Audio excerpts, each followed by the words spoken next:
was 18 seconds. Right. You're just sitting there in 18 seconds, the world is upside down. It was horrifying. I can't tell you how wonderful we are that we have these people that do this. You grew up watching him. Buzz Lightyear, the tool man, the dad everyone trusted. But behind the smile in sitcoms, something was hidden. Seems like no matter what I do, I never got to play the villain. Perhaps that would be the only way to get their attention if I talked like grumbling. And it was clear that that was a very big deal. When Tim Allen's Hollywood Hills estate went up for sale, people expected luxury. What they found instead was a sealed panic room, erased surveillance footage, missing staff, and boxes labeled "Classified, Do Not Distribute." Why was his garage built like a bunker? Why did people vanish? And what was so disturbing inside that house? It had to be buried? Let's discover.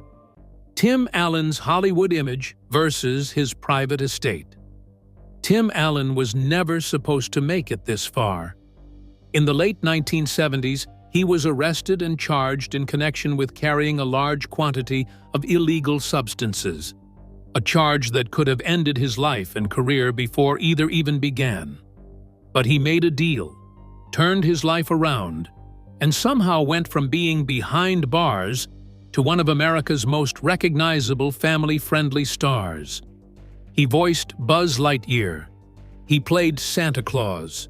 He was the lovable, goofy tool man on Home Improvement, always getting into harmless trouble, but never crossing any real line. So how did a man who built his brand on jokes about power tools and fatherhood end up living in a mansion people now whisper about like it's cursed? And more importantly, why were parts of his home sealed shut? What was so disturbing that even real estate agents were warned not to ask questions? Most people know Tim Allen as a comedian, a sitcom icon, and the voice behind one of the most beloved animated characters of all time. But few remember just how unlikely that career was. In 1978, he was arrested at the Kalamazoo Battle Creek International Airport in Michigan with over 650 grams of controlled substances. That amount carried a potential life sentence. Allen avoided it by cooperating with authorities, providing names in exchange for a shorter prison term. He ended up serving just over 2 years. It was a turning point that he rarely talks about, but it shaped everything that came after. After his release, Allen worked his way up from local stand-up gigs to headlining comedy specials. His jokes often revolved around men being clueless, tools going wrong, and domestic blunders. It wasn't political, it wasn't angry. It was safe, relatable, funny. He landed Home Improvement in 1991, and the show became an immediate hit. By the mid-1990s, Allen was one of the highest-paid actors on television. His face was on magazine covers, cereal boxes, even action figures. He transitioned to film with the Santa Claus in 1994, and later became the voice of Buzz Lightyear in Toy Story, a role that cemented his legacy across generations. Parents trusted him. Kids loved him. Hollywood respected him. But Allen never fully embraced celebrity culture. He wasn't flashy. He didn't court the paparazzi. He was politically conservative in an overwhelmingly liberal industry, which made him somewhat of an outlier. He often gave off the impression of being a man who kept to himself, a little guarded, maybe a little gruff, but not dangerous. When Last Man Standing aired in 2011, it was seen as a continuation of the Tim Allen brand. Traditional, middle-aged, opinionated, but still lighthearted. Even when he courted minor controversy over his political views or edgy stand-up material, it never crossed a line that would alienate his core audience. Allen managed to maintain a reputation as a man you could trust to make you laugh, not someone who would ever become the subject of whispers or internet conspiracy theories. That's what made the real estate listing so strange. When Allen's Hollywood Hills estate went on the market, it should have been uneventful. Another A-list property hitting the high-end market. A place with city views, massive square footage, and custom architecture. That's what buyers expected. That's what the paperwork showed. But that's not what they found.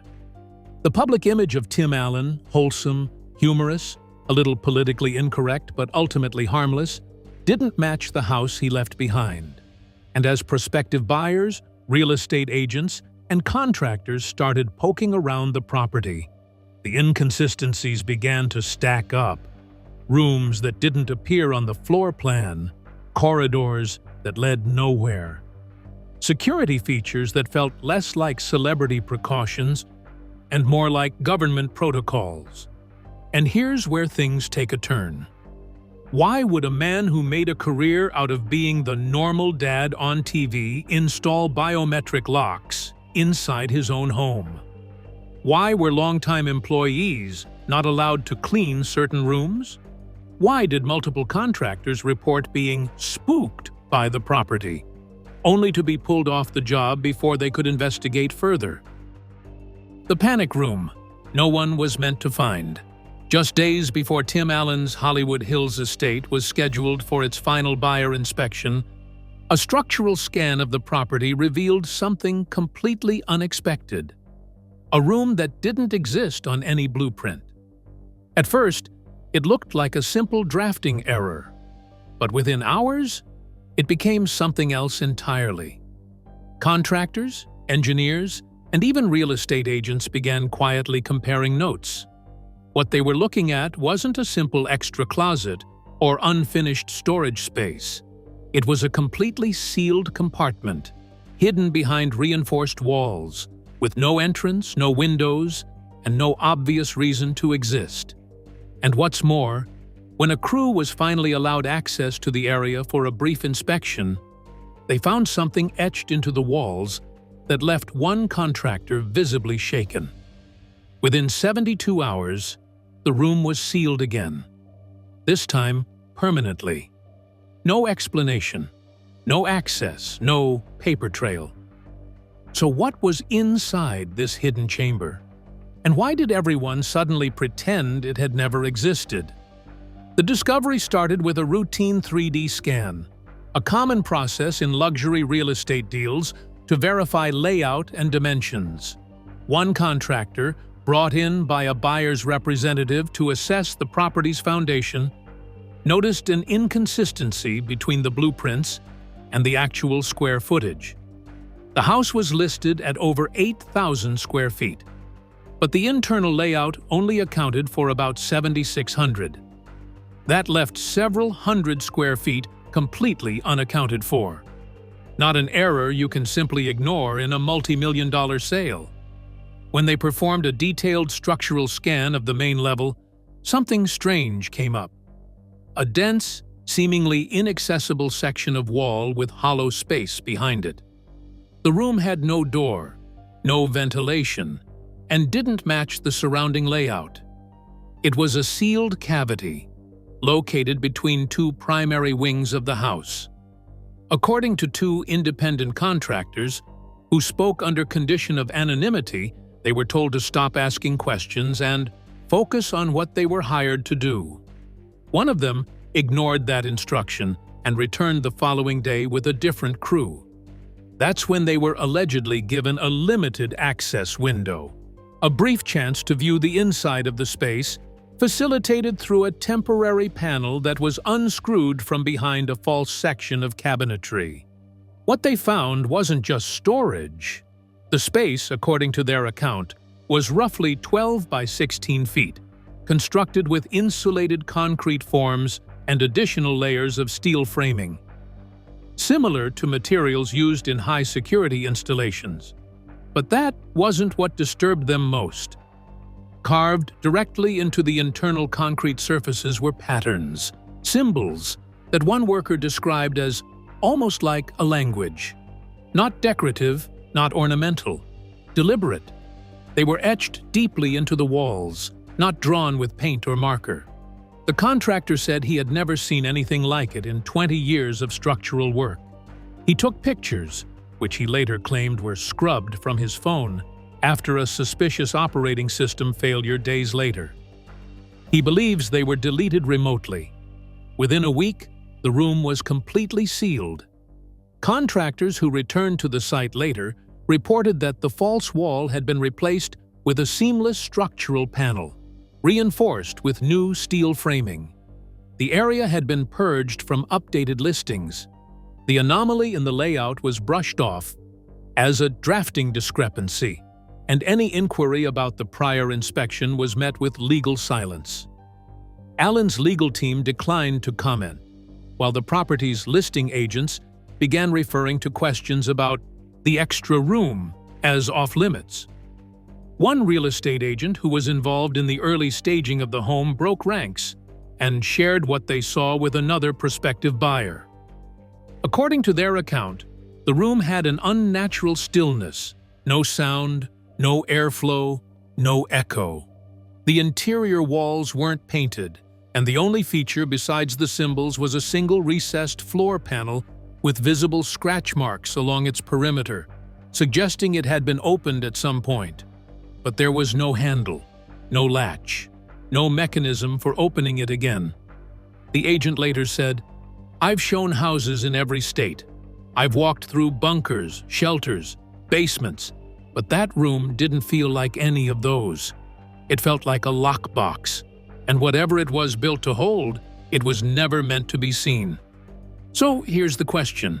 Why build a room you can't enter? And even more unsettling, why go to such lengths to erase all record of it once it's discovered? From a security standpoint, panic rooms are common in celebrity estates. They're designed as safe spaces in case of home invasions or threats. Most are discreet but accessible and built with legal oversight and transparency, especially for insurance reasons. But this room didn't follow that model. There was no biometric access pad, no panic button, no interior lining for protection. It wasn't set up to keep someone safe. It was built to keep someone, or something, inside. The symbols, according to an independent architectural historian brought in by one of the buyers for a second opinion, bore a vague resemblance to esoteric shorthand used in ancient protection rituals. Not magic, per se, but traditional symbols meant to guard or contain. He hesitated to call them supernatural, but said the markings were unmistakably intentional and not the kind of thing you'd find in a modern home without purpose. Rumors exploded almost immediately. One theory suggests the room was a containment cell, built not to protect Allen from intruders, but to secure a person, document, or object. Was someone living there? Was it used to detain someone temporarily during high-stakes negotiations or private dealings? Some point to Allen's long, often unexplained absences from public life as potential windows during which this room was accessed. Others claim it held evidence, physical, legal, or otherwise, that had to be kept off the grid. There are darker theories too.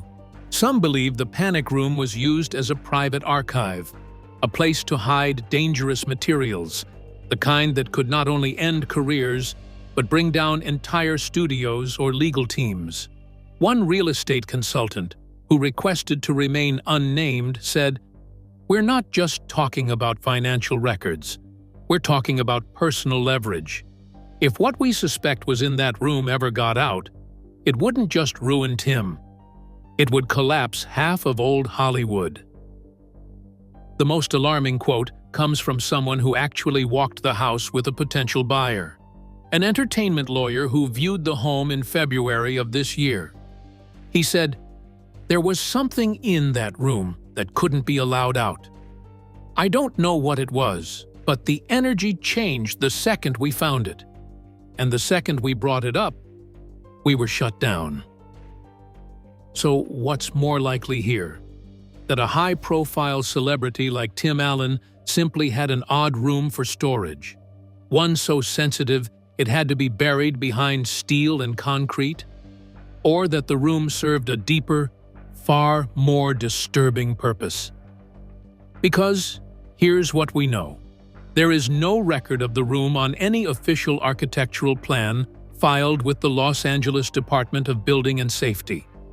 There are no permits for a sealed internal structure built with high-security materials.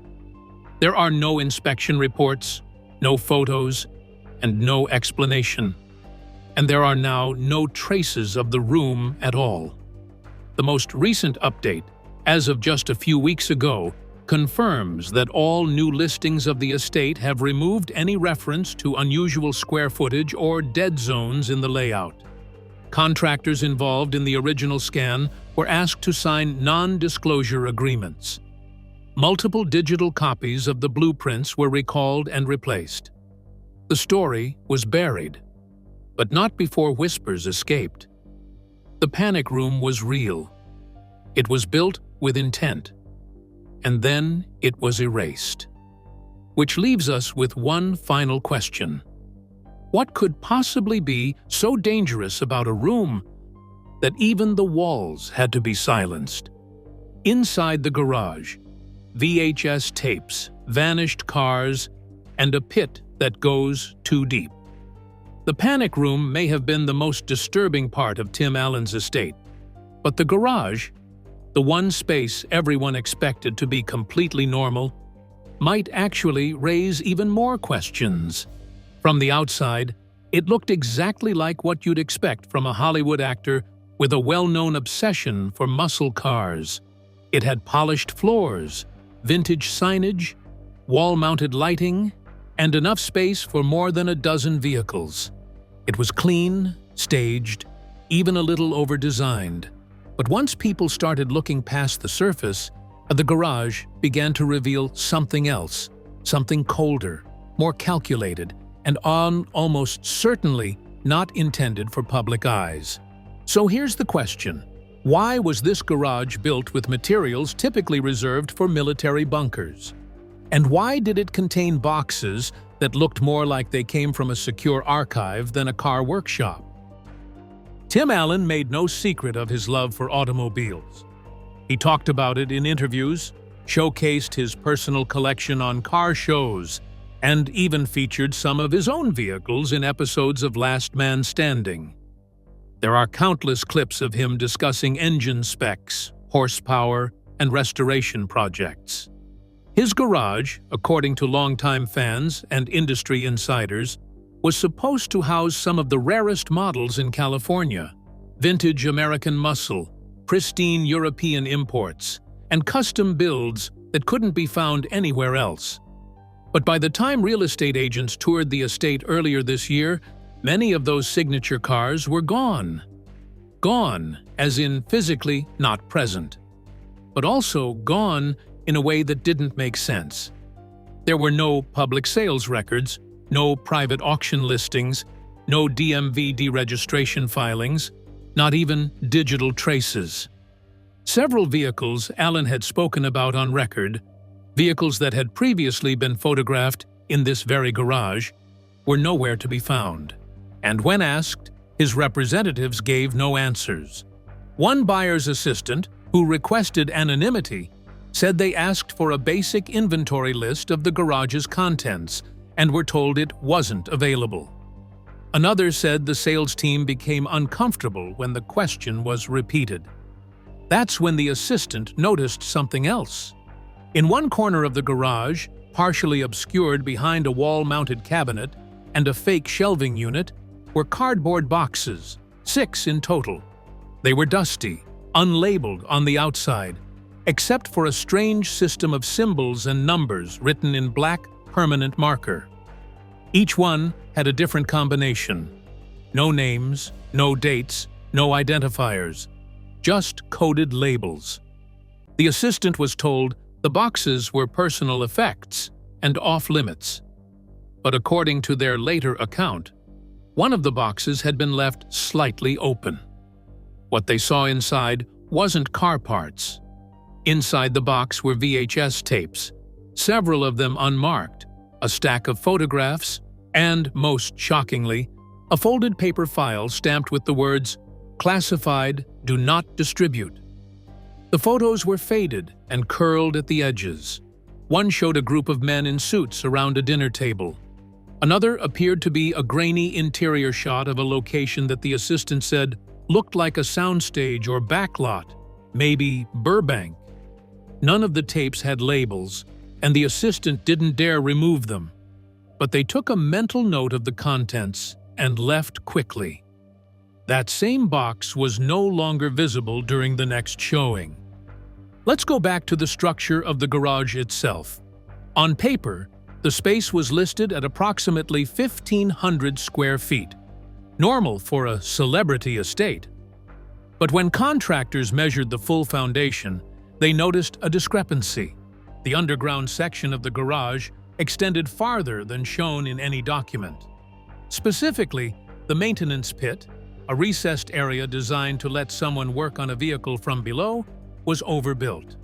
These pits are usually shallow and lined with basic materials like poured concrete or reinforced plastic. But in Allen's garage, the pit descended much deeper than needed and was constructed with ballistic-grade concrete and layered steel plating. One of the engineers involved in the assessment called it overkill and asked whether Allen had a background in military architecture. The materials used were the kind found in secure facilities, places designed to withstand extreme impact, not simple car repairs. When the same engineer requested a secondary inspection to check for subsurface storage or hidden mechanical systems, the request was denied immediately. Not delayed, not postponed, flat out denied. That inspection never happened.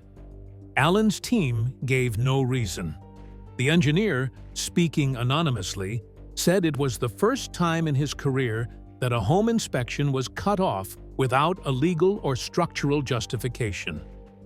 "It's like someone pulled the cord right in the middle of the process," he said. "Like they didn't care how suspicious it looked. They just wanted us out." That same pit was later sealed with a temporary steel grate, reportedly welded shut prior to final staging. This wasn't a fix or a safety precaution. It was a closure. So let's break this down.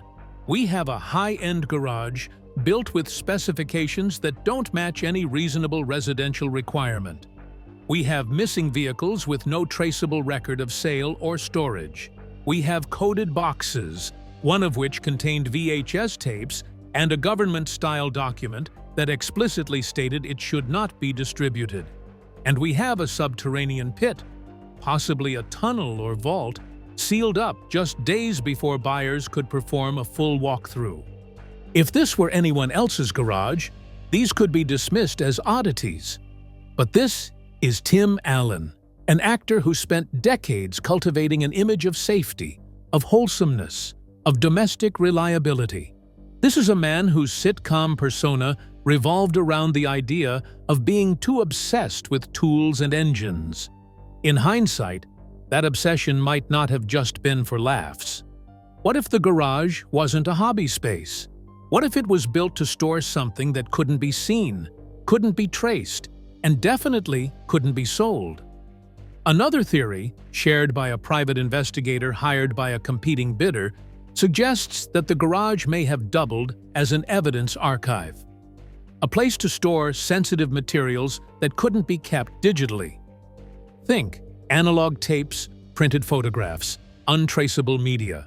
In legal terms, physical evidence is less vulnerable to cyber intrusion, but it's harder to hide.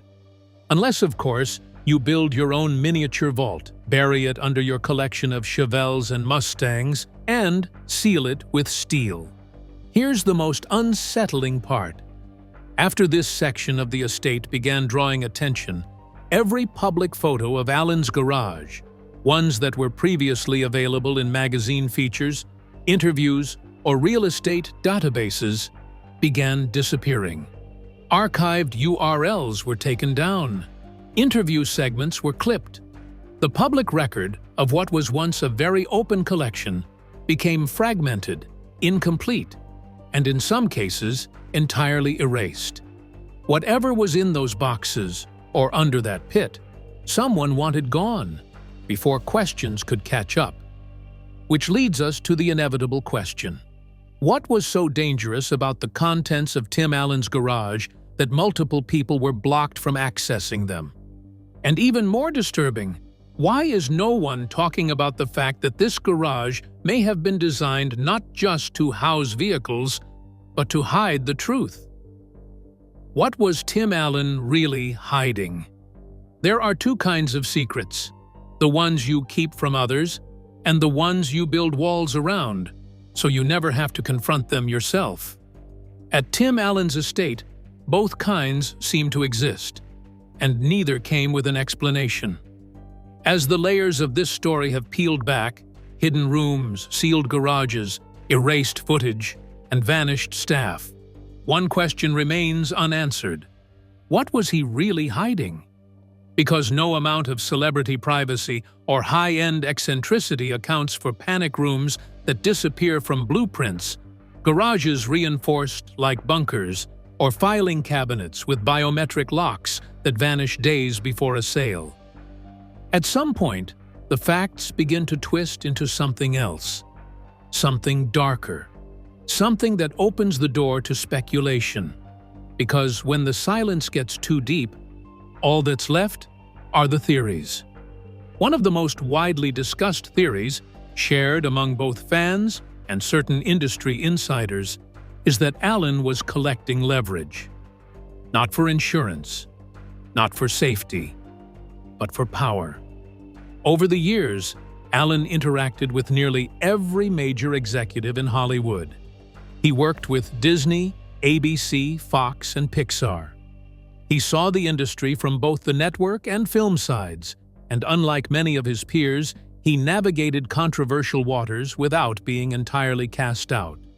Some now believe that this wasn't luck or brand loyalty, it was strategy.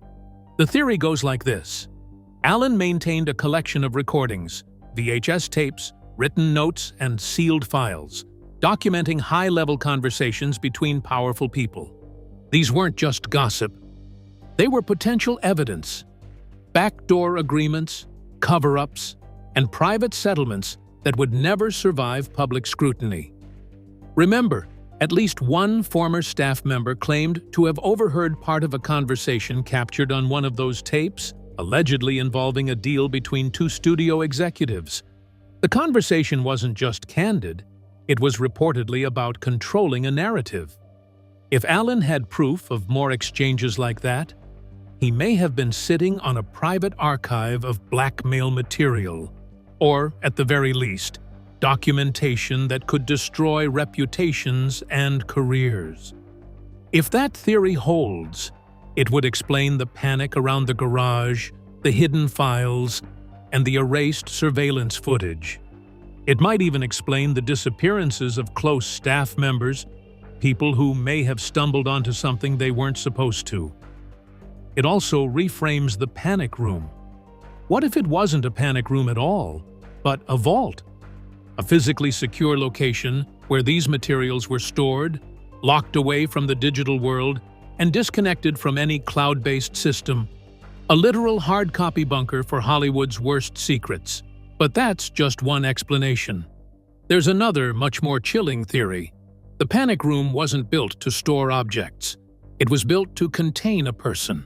This idea first emerged after the structural scan revealed the hidden chamber and contractors reported the interior markings, symbols carved directly into the concrete. A real estate agent described the energy in the room as wrong and noted scratch marks around a recessed panel in the floor.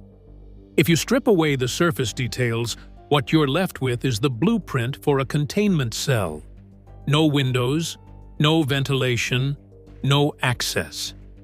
Heavy insulation, soundproofing, and then sealed again, days after it was discovered. The implication here is not that the room was used for safety, but for isolation. Someone kept in, not something kept out. Who could that person have been? Theories range from the outrageous to the plausible. Some believe it could have been a whistleblower, someone who knew too much and was being hidden away either for their protection or against their will. Others suggest the room may have been built decades ago, and repurposed by Allen, and that whoever had been inside was long gone by the time it was uncovered. Still others raise the possibility that someone may have died in that room, and what Allen was hiding wasn't a person, but a history. Then there's the third theory, the one that treats Allen's estate as more than just a home. This one paints the house as a vault of secrets, not just for Allen, but potentially for multiple parties. If he was collecting material for leverage, the question becomes, who else knew? Could this house have served as a neutral zone, a private site for deal-making, for off-the-record meetings, or for the storage of sensitive documents that couldn't be kept in corporate hands? One story that fuels this theory involves a former entertainment lawyer who toured the property on behalf of a prospective buyer. According to sources, he said the house had the footprint of a holding facility, not a residence. That's a strange thing to say about a celebrity mansion, but given the biometric security, the bunker-style garage, and the sealed room, it starts to make sense. The idea is that Allen's house may have doubled as a kind of off-grid archive, a private data center without hard drives. In a digital world where everything can be hacked, physical security is the last real defense. In that scenario, Allen's estate becomes not just a home, but a repository of buried deals, legal disputes, and personal leverage. A place where the bodies weren't buried, but the evidence was. Which brings us to the final theory. The one people are the most afraid to say out loud. What if the room wasn't about blackmail, or someone hidden, or corporate espionage? What if the strange symbols etched into the concrete weren't just decoration or architectural flourishes? What if they were meant to contain something that couldn't be explained? The idea that there's a supernatural or psychological layer to this story isn't as fringe as it sounds. Multiple witnesses have commented on the strange atmosphere in the house, how quiet it felt, how certain rooms were unnaturally still. Contractors described changes in temperature and sound when near the panic room wall. The markings inside didn't resemble any modern architectural code. In fact, one expert compared them to ancient containment symbols used in ritualistic traditions across Eastern Europe and parts of the Middle East, meant to trap or hold a force inside a space, not simply warn against danger. Allen himself has always been described as a private, almost reclusive figure in his personal life. He avoided Hollywood social events. He didn't host parties. He rarely gave home tours or participated in lifestyle media. He lived in a fortress by choice. And now that we've seen behind the walls, it's clear that something needed to be kept hidden. Whether that was a physical person, damning evidence, or something even stranger, every possibility ends at the same conclusion. Whatever was behind those doors, Allen never intended for anyone to find it. And now, those who did aren't talking. Some are gone. Others have gone silent. And what remains is a property that no longer matches its public history. A house that shrank on paper. A filing cabinet that disappeared. A surveillance sit wiped out. And a panic room sealed with concrete, as if it never existed. So here's the final hook. What if this story isn't about one man's secrets, but about the entire system that helped him keep them? What if Allen wasn't hiding from Hollywood, but hiding something for it? Thanks for watching. If you enjoyed this, don't forget to like, comment, and subscribe. Click the next video for more exciting content.